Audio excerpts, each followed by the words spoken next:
Salut à toi et bienvenue dans cette nouvelle vidéo où je vais t'expliquer tout simplement pourquoi tu ne réussis pas en print on demand. Donc ça va être une très longue vidéo, chaque astuce est très importante, donc reste bien jusqu'à la fin si tu veux tout apprendre, tout comprendre et avoir de vrais résultats. On se retrouve après ça, c'est parti.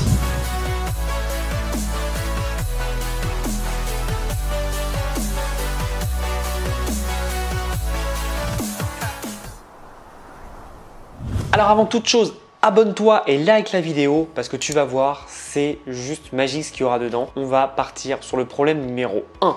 Le problème numéro 1, c'est un problème que je rencontre souvent avec des designers. C'est tout simplement que leur art est très beau. Malheureusement, il est difficilement compréhensible et ça ne plaît pas forcément. Je t'explique. Il faut comprendre que ce n'est pas parce que tu es un designer et que tu fais de l'art que tout le monde voudra acheter ce que tu fais. Pourquoi? Première chose, l'art est très subjectif et deuxième chose, le temps d'attention des personnes quand ils sont sur un site ou sur les réseaux sociaux est seulement d'une seconde. Donc s'ils ne comprennent pas en une seconde, ça ne va pas passer.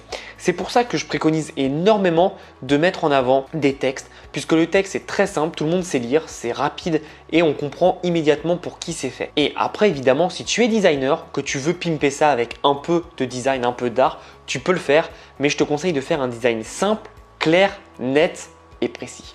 C'est très important, ça va vraiment te permettre de montrer ton expertise, mais en même temps en restant très simple. Et c'est ça que les gens, malheureusement, designers, ont du mal à comprendre d'un point de vue marketing, c'est que tu n'as pas besoin de faire le truc le plus complexe de la Terre pour que ça marche. Un truc tout simple marche très bien. Encore une fois, regarde le logo de Nike, il est ultra simple et pourtant très design en même temps. Donc encore une fois, c'est pas parce que tu fais plus, que tu fais quelque chose de très complexe, que ça sera beau et que les gens voudront l'acheter. Non, encore une fois, il faut que ça soit simple, compréhensible très rapidement et tu verras que c'est comme ça que tu auras de vrais résultats. La deuxième chose, et c'est une chose aussi très complexe, c'est que tu n'es pas niché. Alors attention, ça c'est seulement si tu as ton propre site. Si tu fais sur les marketplaces, pas besoin de te nicher, c'est pas le but, c'est pas la même stratégie. Donc je préfère préciser. Mais aujourd'hui, si tu n'es pas niché et j'aime bien dire niché, tu vas voir pourquoi, ça ne marchera pas. Si ton t-shirt est fait pour tout le monde, alors il est fait pour personne. C'est comme, tu connais l'adage, si tu veux parler à tout le monde, tu ne parleras à personne. Mais c'est exactement pareil. Ce qui marche extrêmement bien en print on demand, c'est quand la personne qui regarde ton design se dit ce design il est fait pour moi et moi seul. Il a vraiment été designé pour moi, alors que c'est pas du tout le cas, mais c'est vraiment comme ça qu'il faut comprendre.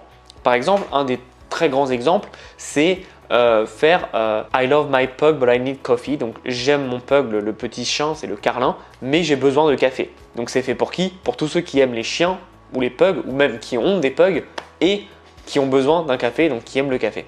Tu vois, c'est bête, mais en faisant deux intérêts que tu mixes ensemble, ça te permet de réduire extrêmement bien la potentialité de ta cible et donc derrière, ça te permet d'avoir des gens ultra nichés. Là, tu dois te dire, mais si je fais ça, je me coupe de tout le monde. Non, puisque tu n'es pas obligé de te nicher sur une seule truc. Tu peux faire un design ultra niché, un autre ultra niché sur deux autres niches, ou alors même un sur une niche et puis tu changes juste un intérêt à chaque fois. C'est totalement possible. Encore une fois, il faut que tu comprennes que tu dois avoir une marque générale, mais par exemple, tu peux faire un site de print on demand pour les amoureux des chiens et du café, et donc tu peux faire café et toutes les races de chiens. Ou alors, tu peux faire les amoureux des chiens et des boissons, et donc tu mets les chiens et par exemple du thé, du café, de l'ice tea, enfin bref, tu auras tout compris. C'est vraiment ça qu'il faut faire. Il faut que tu aies un thème général sur ton site, mais que tu ailles encore plus loin. Et encore autre chose, quand je parle de nicher, c'est pas forcément dans ton design, c'est aussi dans tes produits. Par exemple, il y a peu de personnes qui font que des bracelets pour les amoureux des chiens, que des tableaux pour les amoureux des chiens. Tu vois, tu peux aussi nicher dans la typologie de tes produits. Alors, personnellement, moi, c'est pas ce que j'aime faire. Je préfère avoir plusieurs produits. Pourquoi? Parce que ça me permet de faire des offres complémentaires. Mais sache que c'est possible de pouvoir nicher juste avec un seul produit et c'est très intéressant de pouvoir mettre ça en place. Et après, tu peux être malin et puis avoir quelques petites astuces. Mais moi, je préfère nicher par rapport aux intérêts. C'est quand même plus intéressant pour moi. La troisième chose, et c'est pas des moindres, c'est que tu ne t'intéresses pas au coût et au délai de livraison. Il y a beaucoup de personnes malheureusement qui me parlent de plein de fournisseurs. Est-ce que tu connais celui-là? Est-ce que tu connais, etc. Première chose, oui, je les connais évidemment parce que c'est mon métier. Tous les jours, je fais des veilles pour voir s'il y a des nouveaux fournisseurs, ce que propose la concurrence, etc. Mais il faut savoir que si j'en parle pas, c'est parce qu'ils sont pas bons du tout. Il faut vraiment comprendre que tous ceux que je parle sur la chaîne, c'est qu'ils sont bons, que j'ai testé, que j'ai approuvé et que je sais qu'ils sont bons. d'un point de vue livraison, alors Printful est un peu cher aux livraisons, mais ils apportent tellement de services à côté que je comprends. Je comprends en fait le prix de leur service, ils les mettent un peu dans le prix de la livraison, mais parfois ça peut faire mal. Je sais qu'ils sont rapides aussi, c'est très important. La rapidité c'est important et c'est pour ça que je préconise tout le temps T-Pop. Pourquoi? Tout simplement parce que comme c'est une entreprise française, ils sont en jour de production, ils sont à 1 ou 2 jours et derrière, boum, ils envoient à la poste et c'est la poste qui va gérer ça et si c'est sur le territoire français, en 1 ou 2 jours tu l'as. Donc ça veut dire que tu as ton produit en 2-4 jours assez facilement. Et quant à ça, bah, c'est génial parce que ça veut dire que tu peux carrément rivaliser avec les délais de livraison d'un Amazon. Et encore une fois, on est sur le e-commerce et ce qui va forcément évoluer derrière, c'est tout simplement d'avoir une rapidité de livraison.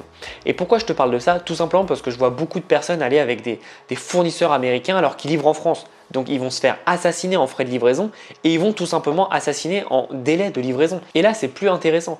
Donc il faut vraiment comprendre que tu dois trouver un fournisseur en fonction de ta zone géographique et non pas de ta langue. Il faut vraiment comprendre où est le fournisseur, où est-ce qu'il peut livrer et let's go. D'ailleurs, petit update, Printful depuis peu a mis une option qui est juste géniale et pour moi tellement logique, c'est qu'aujourd'hui, tu peux cocher où est-ce que tu veux envoyer ton design et si par exemple, tu es en Europe et que tu cibles en allemand par exemple, ça va être envoyé de Riga en Lettonie. Si par exemple sur ce même site tu as une vente qui vient des États-Unis, ça sera envoyé des États-Unis, etc., etc. Et je trouve ça tellement malin parce qu'en gros tu n'as même plus à te prendre la tête, à te dire mais où est-ce que ça va être envoyé. Non, c'est fait automatiquement et je trouve ça tellement malin parce que c'est exactement comme ça qu'il faut faire pour se développer à l'international. Donc c'est pour ça que Printful, j'en avais parlé dans une story récemment. Pour moi, était très bien mais était devenu très très cher et là ils ont remis pas mal de nouvelles features, de nouvelles caractéristiques qui vont faire, qui vont quand même bien déboîter.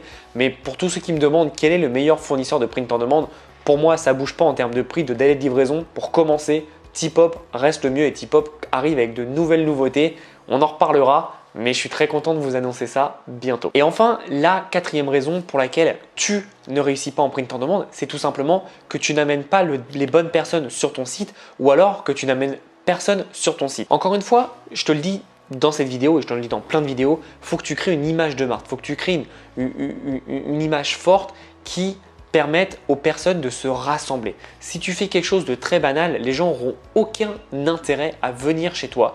Et donc c'est pour ça que tu vas devoir créer du contenu de qualité ou alors faire de la pub, mais pas faire comme tout le monde. Il faut vraiment faire quelque chose qui, hop, sort du lot et te dise « Ok, c'est exactement ça que je veux faire ». Avec le confinement, j'ai regardé beaucoup de TikTok et c'est génial parce que je suis tombé sur des TikTok, des comptes TikTok mais géniaux où les personnes expliquaient tout leur parcours de création de marque et c'est vraiment très intéressant. Et il y a une personne qui a créé une marque de stickers. Alors à première vue, tu peux te dire que c'est nul, mais j'ai trouvé ça génial parce que la personne, elle fait tout à la main, elle imprime, elle envoie les commandes, etc., etc. Donc on n'est pas du tout dans le dropshipping, mais elle a créé une marque et une identité avec des stickers puisqu'elle designait un peu. Et aujourd'hui, elle fait du 10 à 15 000 $ par mois et je trouvais ça super intéressant en fait de se dire qu'avec une idée de base qui sont des stickers, elle a réussi à faire quelque chose.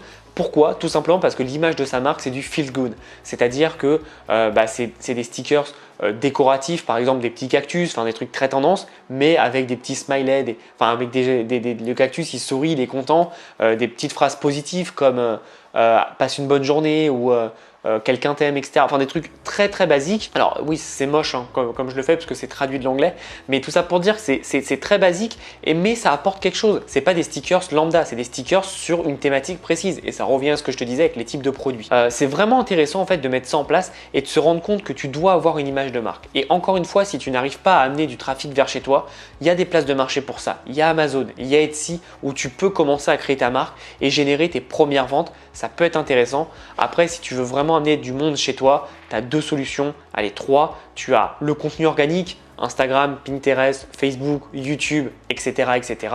que je te conseille de ne pas négliger, vraiment c'est très puissant. Les influenceurs, tout simple, tu vas avoir quelqu'un dans ta thématique, soit tu le payes, soit tu lui envoies tes produits.